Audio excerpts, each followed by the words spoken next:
Could the Madden Curse be coming to the Philadelphia Eagles? I'm going to let you guys know why I think that could be a possibility and why that's good news for your Washington Commanders. And then we'll get into a trade rumor where an analyst says that the Washington Commanders should trade for James Cook, yet another big-name running back being linked to the Washington Commanders. Before we get into the content today, this is Tom Downing. This is our Cowboys host for our Cowboys channel here at Chat Sports, and he doesn't think that we can beat him in a like battle. Yesterday, he had over 1,400 likes on his Cowboys report video. Our goal today is to beat it.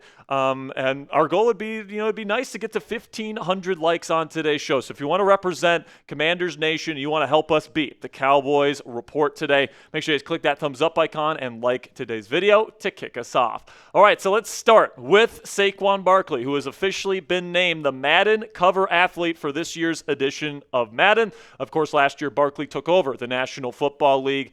With his ability to run the football the way that he did. He had the most rushing yards in the history of the National Football League for a given season, including playoffs. Now, obviously, he had an extra game than some of the other players in the past, and, of course, that included playoffs on a Super Bowl run. But this is what the cover's going to look like here. It's going to be the iconic reverse hurdle that he had last year. And, of course, with him being on the cover, that means the possibility of a Madden Curse. And if you're not familiar with the Madden Curse, it is when the player that's being featured on the cover of Madden either has an injury-riddled season the year that they are featured on the cover, or they do not nearly produce the way that they did the previous season. Just ask last year's cover athlete, Christian McCaffrey, how he did this season. He was featured in last year's Madden cover. He had a bunch of injuries. He wasn't nearly as productive when he was on the field, and there's a lot of different people that are starting to speculate that Saquon Barkley could be the next in line in terms of getting the Madden Curse, which of course would be somewhat good news for the Washington Commanders, who are trying to win the NFC East division here in 2025, first time in a little while here. So, when you look at the National Football League and you look at kind of the history of it, the rushing leader in the last 4 years has really fallen off in terms of their production the following year. And obviously there's a lot of really good running backs in the league, but we can just take a look here, the last 4 rushing leaders in the league and what they did the following season. Derrick Henry back in 2020 was the rushing leader with the Tennessee Titans, and then in 2021, as you guys can see, the carries went down quite significantly, the yards did as well. Now, obviously injuries have to deal with this as well, but that's part of this whole deal. If you're a running back and you're taking on 330 plus carries or whatever it is, if you're taking on all these carries and you're getting all these yards and you're going on a deep playoff run, you're taking that much toll on your body, it's only a matter of time before you're going to get injured. So that is certainly part of the equation with Saquon Barkley as well. This also affected Jonathan Taylor, who was seen as the best running back in football in 2021, led the league in all those categories that had asterisks next to them. And then the next year, not as nearly the amount of carries, not nearly the amount of yards, and even the yards per carry number and the efficiency numbers went down significantly, went from 18 touchdowns to just 4 touchdowns. It also happened to Josh Jacobs from the 2022 to the 2023 seasons with the Las Vegas Raiders. The yards were cut in half, the touchdowns were cut in half, and the yards per carry efficiency went down dramatically as well. And then, of course, last year with the Madden cover athlete, Christian McCaffrey had an insane season with the San Francisco 49ers, both as a rusher and a passer in 2023. And then last year, just 50 carries and 0 touchdowns as a rusher when he was on the cover of Madden, and previously led the league in yards the season prior. So now it's Saquon Barkley's turn to kind of take on this mantle, try to avoid this kind of spiral that the leading rusher in the National Football League has had over the last 4 seasons. And as you guys know, another reason why, Saquon could be heading towards a decline here in 2025 is because the NFC East hasn't had a repeat champion since 2004. So that is 20 plus years since we have had a repeat champion in the very competitive NFC East. So even though the Eagles are Super Bowl champions, even though they have a very good roster at their disposal right now, we saw what happened last time they made the Super Bowl and lost their offensive coordinator. It did not go well for that franchise. And if Saquon takes a step back, I think the Philadelphia Eagles take a big step back in 2025. Right now, people are very high on Jalen Hurts, and that's fine. He's a Super Bowl champion. He played well down the stretch, especially in that Super Bowl. But I think if you take away Saquon Barkley's ability to just put teams away in the fourth quarter, which could be a possibility this year, I think that you're going to see Jalen Hurts' true colors come out this season. So what say you guys? Let me know down there in the comments section. What is the percent chance that the Commanders win the division this season? I think the Eagles are heading towards a decline this year. Let me know what you guys think down there in the comments section. For today's pinned question, put it on a scale of 0 to 100. 0 meaning that there's no way the Commanders win the division this year, to 100 meaning lock it in. They're definitely winning the division here in 2025. This will be the pinned comment, like I said. So in just a second here, we're going to tell you about our sponsor here at Fanatics.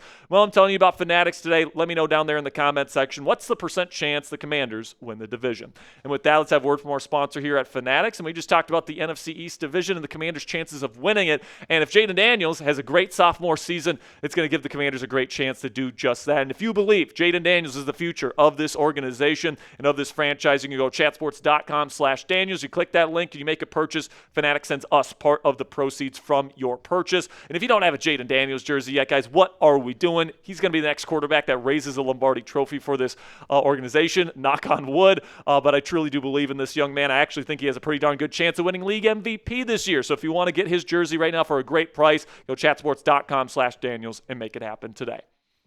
So we'll shift our focus here from one running back on the Eagles to a running back on the Buffalo Bills that the Washington Commanders could potentially target this year. Jarrett Bailey from the Sporting News suggests that the Commanders should look into trading for running back James Cook after having an excellent season for the Buffalo Bills last year. Jarrett says this: the Commanders are clearly going all in to take advantage of Jayden Daniels' rookie contract. They traded for Houston Texans left tackle Laramie Tunsil and San Francisco 49ers wide receiver Deebo Samuel, and now they can get a high-caliber running back as well. James Cook leading the way in the backfield with Terry McLaurin and Samuel serving as Daniels' top targets would make the Commanders even more dangerous.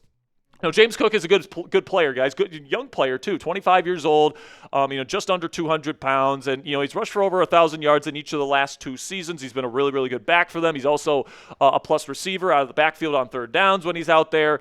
And he is entering the final year of his contract, and he is expected to want to get paid here very, very quickly. And according to Cook and according to Dalvin Cook, he's going to want a lot of money. Now, Cook is actually a great fit stylistically for the Washington Commanders.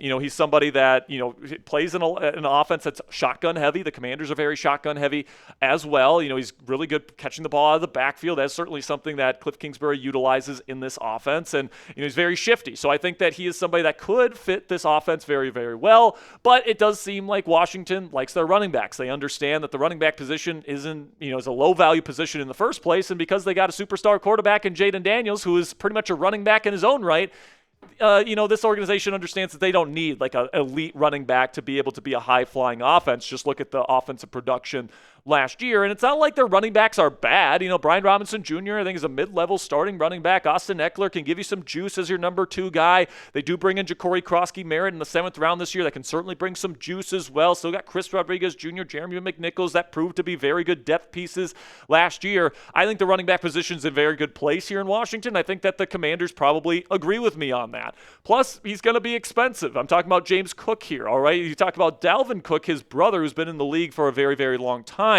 says that he should get $20 million per season as a running back. That is an absolute astronomical number, and he did that after James had an incredible touchdown last year at the Buffalo Bills. James is a good player, but you take a look at the guys making $20 million or more per season, and there's only one guy, and it's the guy that just broke the record for the production in a season for a running back over the course of a season in Saquon Barkley. All right, and you look at Christian McCaffrey. Has James Cook ever been up to Christian McCaffrey's level? I would certainly say no to that. Same thing with Derrick Henry, Jonathan Taylor. James Cook hasn't led the league in rushing. He hasn't been dubbed a superstar level running back before. In my opinion, he's not even worth close to $20 million. And honestly, running back is not that valuable of a position in this offense anyway. So if that's what he's asking for and that's what he's demanding in his next contract, first of all, good luck finding a team that's going to be willing to pay a good but maybe not elite running back $20 million per season. But the Washington Commanders especially, they got a good running back room as it is. Jayden Daniels helps out in the run game as well. And this is going to be a pass-heavy offense for a very long time. So that would just be a stupid decision, in my opinion, for the Washington Commanders to invest this much money and then to also give up another draft pick to go out and get another player, veteran player on the trade market. Just doesn't make a whole lot of sense. You only have 5 draft picks in next year's draft as it is, and say even if you get him for a steal, like a 5th-round pick or something like that, you still only have 4 draft picks in next year's draft.